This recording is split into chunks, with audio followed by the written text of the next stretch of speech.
You look well yourself, actually, Paul. All right, well, we're recording, and I'm going to accept that commentary, and you look well yourself, too. So I'm here with actually my good friend, Cristina Fontanelli, and I couldn't be any happier. She has an upcoming Christmas in Italy event happening on December 19th. And I've videotaped, I have attended her renowned Christmas holiday, as well as she's a PBS host. She was on there with Bocelli. She can sing like you have no idea. In addition, she's an entertainer. She's not just a performer. She's an entertainer for the good. Puts kids on the stage, kids from all around the world. That's one of your big things. So I got to give you the big opening because you deserve it. So how are you? Hi, Paul.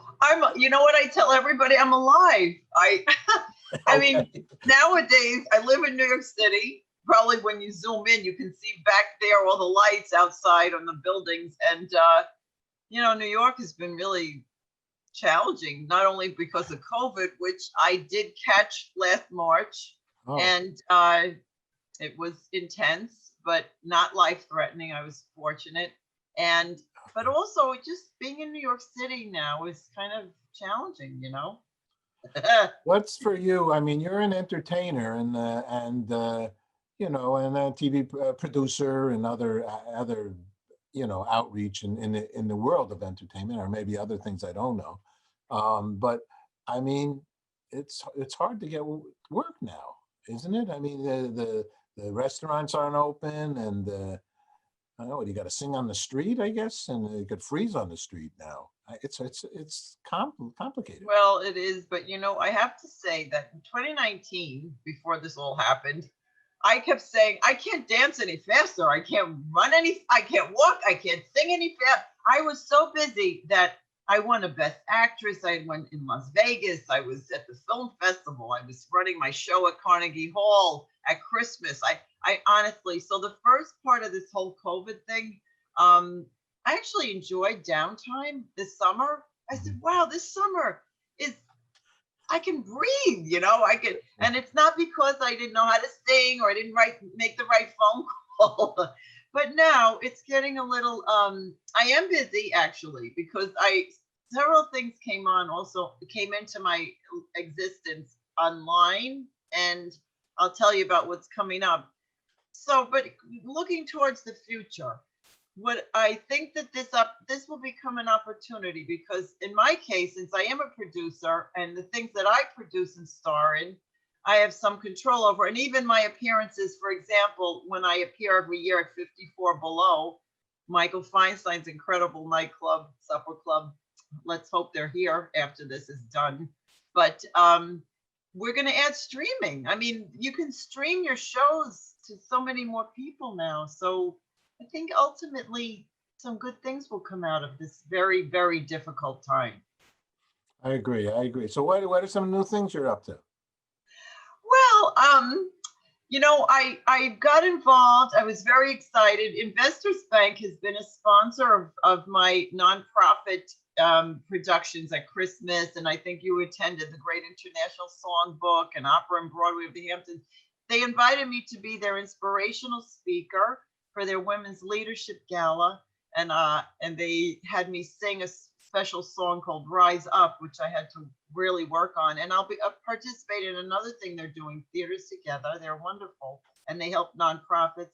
And also, miraculously, I'll be running a version of my 17th annual Christmas in Italy that it's really a miracle that it will proceed in any way, shape, or form. So it will be at St. Jean Baptiste Church, and we're considering it like a worship service, which is now protected by the Supreme Court. You know, I mean, so there'll be less than 25% people, and you know, much cut down version, but it will happen on Saturday, December 19th at 2:30 and 7:30, so we can accommodate more people I'm not calling it an audience, and the tickets are a donation. It's not like it's a regular public performance, but it will go on. And normally I have hundreds of kids through the years, you know, but we'll have maybe a handful, maybe, you know, a touch of what usually goes on. We've had 100 kids at Carnegie Hall, at Zankel Hall the last 2 years, and it's so much fun, you know. This will take on a special meaning, I think, in the church. It's a really difficult year. So in so many ways, you and I, and those listening to the Good News Broadcasting Network, I think we're able to find the silver lining in most situations because of our beliefs, spiritually, life skills that we've learned. I have really learned to walk through heavy duty things, mostly with a smile on my face now, you know? So I don't worry. I really don't. And then you get rid of the toxic energy. I lean on God. And when the toxic energy isn't there, fear and anxiety, I'm not, you know, I'm human. Once in a while, you know, I'm like, okay, I got to get rid of this. And I do. Like in the old days, I would live in that space, and now I definitely don't.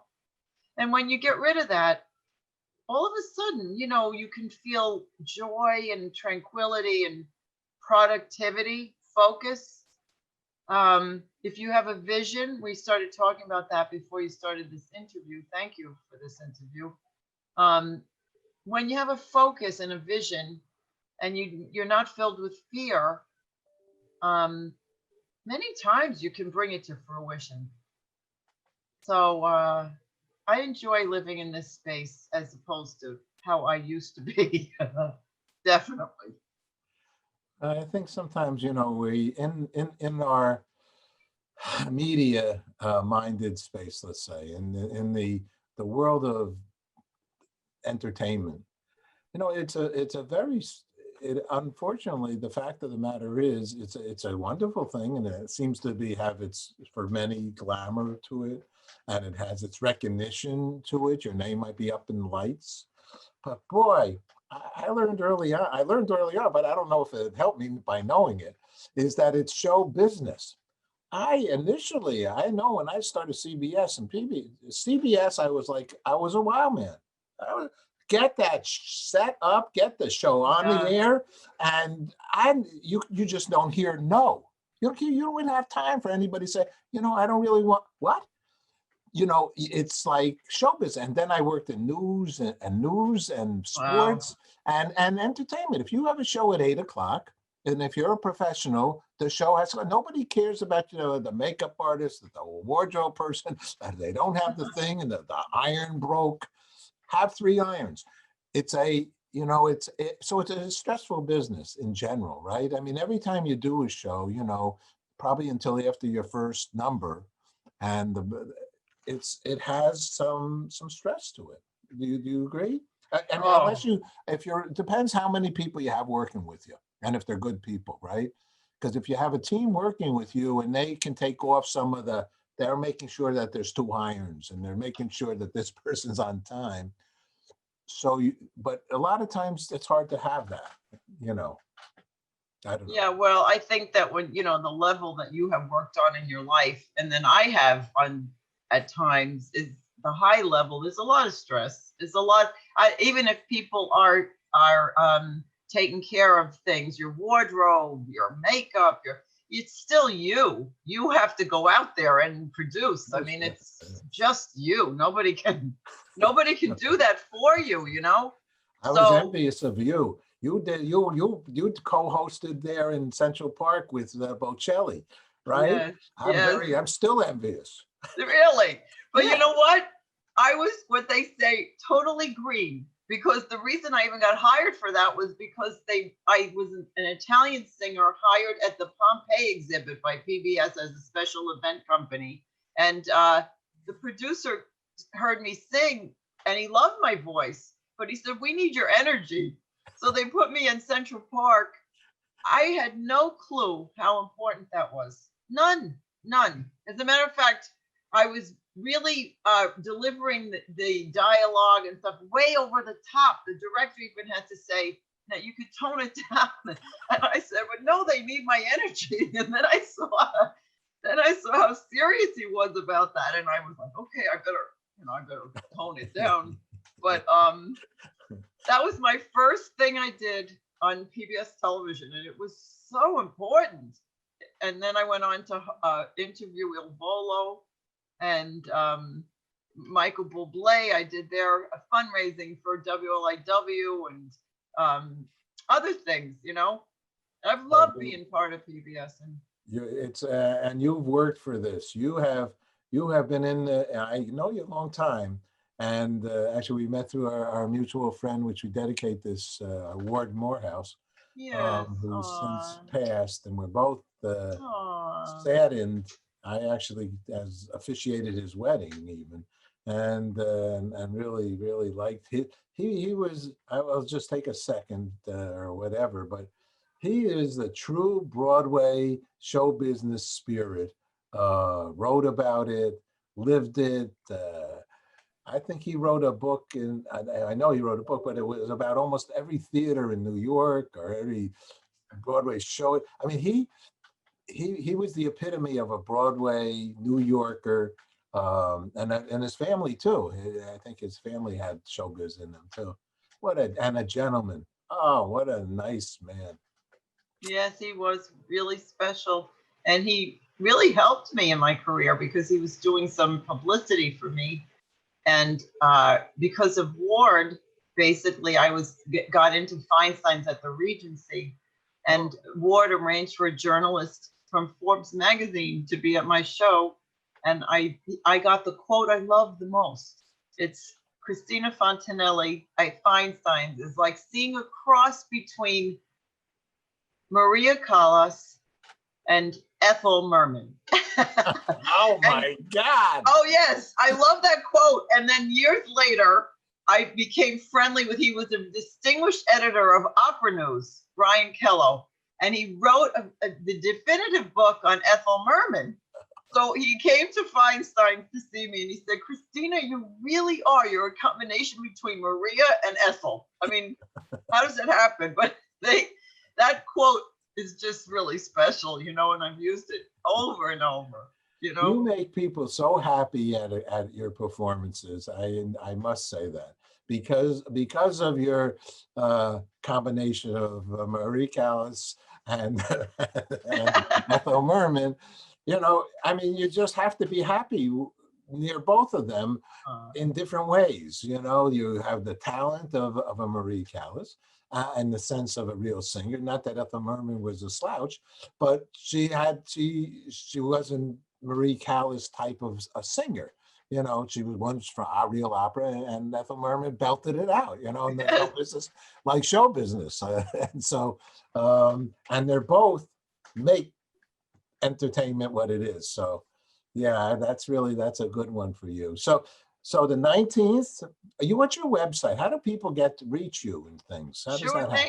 Thank you, Paul. I remember, you know, just before I tell them, your show was one of the very first that I ever was on, and Ward brought me up to your studio. I remember that, and so I really admire what you do, spreading good news instead of, oh, God only knows. It's very unusual what you do.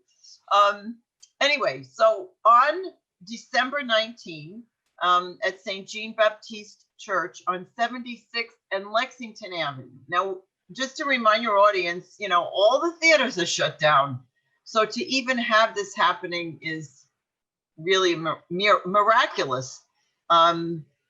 In any case, so we're going to do a 2:30 and a 7:30. We're just going to announce it as donations because, you know, that's how it's going to be this year. In order to get in, we require a donation, and it'll be the great songs of Italy and Christmas. I have a guest tenor coming. He's wonderful, Riccardo Meri. I have the maestro Stephen Crawford that conducted at the Metropolitan Opera playing the piano. There's a beautiful organ in the church. We have a wonderful conductor that, you know, I already have a young person, Anthony, that's going to come and sing, and maybe some of his friends, because we always feature kids. We even have had Santa Claus the last several years. Maybe he'll come in the church. I'm not sure yet. And we're also working on live streaming it. So this is all new technology, a little stressful. Talk about stress. I have to set everything up, you know, because I'm also the producer. And you know, it's gonna be great though. It's gonna be great. I'm so happy. We can't break the tradition. And from the proceeds, what's ever left, or even if it's not left, I send it to St. Jude's. We've supported an orphanage in Naples called the Casa Familia orphanage. We have sent, one year it was on Pearl Harbor Day, so we sent to the Wounded Warriors. We have supported the New York NYPD Widows and Orphans Fund, and we give free tickets to veterans and to underprivileged, you know, as many as we are able to. We have to pay the expenses. And oh, and Paul, I didn't tell you this. So for years now, I've been doing this, 17 years, and I operated under the auspices of another nonprofit. And just through the grace of God, this is what happens. Things fall into place. I found an incredible law firm, Davis and Gilbert. I really appreciate their help. Just found them, and they did it pro bono for me. They created the Cristina Fontanelli Foundation. So going forward into the future, I'll be operating these things under my own foundation. And when things open up again, I've been doing things in the Hamptons, Opera and Broadway of the Hamptons, like you had come. And the mission is to create family-friendly productions across the spectrum of the media, including film, television, internet. So you see how it's happening. Streaming, you know, it's starting to happen. And if I stay focused, I hope to have good product coming out of the Cristina Fontanelli Foundation, you know, give kids a chance to perform, raise funds for charity, which I've been doing. It would be good. And to raise awareness of the scientifically proven benefits to society of classical music and the arts. I don't know if you know this, Paul, you may, because you're a pianist, a wonderful pianist. And music, this kind of music lowers the crime rate. It's been proven. Helps children learn better. It lowers people's cholesterol, lowers their blood pressure. There's many proven benefits to this that I think we're missing the boat. We need to have this, you know, and not be taking it out of the schools. It's very important. Well, I know it a lot, actually. You do know it? I'm sure you do. I've made many a show on it. I have Dan Goldman, I have a Beethoven's Anvil book with Bill Benson about how you can learn so much from that. I did the Brain series. Music was wow. You know, in fact, literally you could see how it changes. Changes your mind. A friend goes into cancer clinics playing the piano. No, I'm 100% a believer in you know, sounds. You know, it's all sound. Maybe we can help each other. I mean, because this needs to be in the forefront of people's minds. I mean, I very few people know these facts, and I think it, you know, it's important. Yeah, no, it's I don't know. So maybe we can brainstorm how to get it to the right people. Well, I asked to do that. Yeah, it starts off in a woman's belly. I mean, those that water sound is the first. I imagine, you know, that's the first sound of a child. Oh, interesting. And hopefully a peaceful sound and a peaceful person at that time with this little baby inside of them. And so. You know, and then it doesn't end. And we are all about sound. You know, one time I remember I went into Manhattan. There's a quick little scenario here, because I'm from Tarrytown. I'm a little town guy and not a big city guy. And so I remember coming in here. We used to wear a tie and jacket. It was a big deal to come into. I was afraid to come in here. And so I remember going in a taxi, and the horns are. It's out of control. It's New York, right? The typical old new man. And I said to the cab driver, I said, how can you handle this all day long? Oh yeah, he goes, it's my orchestra.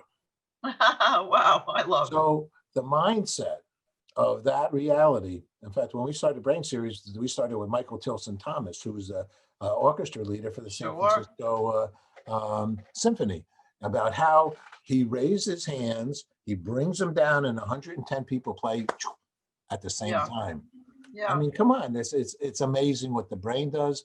It's amazing what music does. Yeah, and I'd be happy. I'd like to do anything with you. I'm crazy about you, and it happened for years. So Thanks. we've been just, you're always you're a joy. So that's that. Joy to the world. Thank you, Paul. You are too, bringing good news. Wow. And we'll try to get you out to the Montauk Manor because our audience knows about the Montauk Manor. So because I'm making shows out there, and I just did that piano concert, and they want me to actually come and play more. But we'll see. We'll figure things out. That sounds like that would be wonderful. This city girl needs to, that's one thing about COVID being locked down in New York City. I am not enjoying that. I'm done with that for a while. You know what I'm saying? As soon as we're let out. Yeah, it's a tough one. Last question. Let me ask you about peace for you. Christina, what does peace mean for you? What is peace for you? I can answer that one easily, actually. God is peace. I've told people that, like, sometimes they're struggling. For me, it's been my life. He's been my lifesaver. I tell people that anything that, like, if you stand on a beach and you're peaceful, whatever makes you feel the most peaceful in your life, that's God. That's me. That's the space that I long to be in all the time. And, you can train yourself to be there most of the time. So that's peace for me. And working with the kids and anything beautiful like that is peace for me. I don't feel peaceful. I build my own bubble. Rose-colored glasses. I highly recommend it. Keep them on. Yeah, I don't mean be unaware or oblivious. I don't mean that. But you can choose to walk on a peaceful path. You know that. I know you know that. I know it. Can't say I'm always on top of it, but I do know that. Me too. By far, you are what you think, and you are who you're around. You are all those things, but you really are yourself. And I love what you're saying. It's really it's very wise as you are. Thank you. Merry holiday, Christmas, Hanukkah, Eid, whatever. What's the African American one? Oh, Kwanzaa. All the holiday. I know you. I do want to say that I've traveled all over the world, and Christmas, of course, that is the one that I celebrate because of I love Jesus Christ. But it doesn't hurt that you're Italian. Right. But I did sing in Japan on Christmas shows, and their favorite songs are Christmas. They love Christmas. I mean, the decorations, it has no religious meaning. They asked me to sing Ave Maria. My Jewish friends love Ave Maria. So I think it's a joyful way of celebrating the season, I think, too. I agree. I'm going to go learn how to play Ave Maria because I play that actually at weddings often because it's a requested song. And people love that. Yeah, I'd like to learn how to play that right now. I'm going to go try. Okay. All right. Well, we'll get together and figure something out at a later moment. On the 19th, I will do my best to come on down as well. Oh, and my website, www.CristinaFontanelli.com, just so that people... And if anybody's watching, 212-217-6181 is our office number for help with tickets, and you'll find it. It's called Christmas in Italy. You'll find it on the internet. Find my name. Sounds great. All right, and we'll have it in the text as well. Okay, thanks, Paul. All right, I'm glad we got together. Me too. All right, we'll talk to you again soon. Okay, thank you. You too.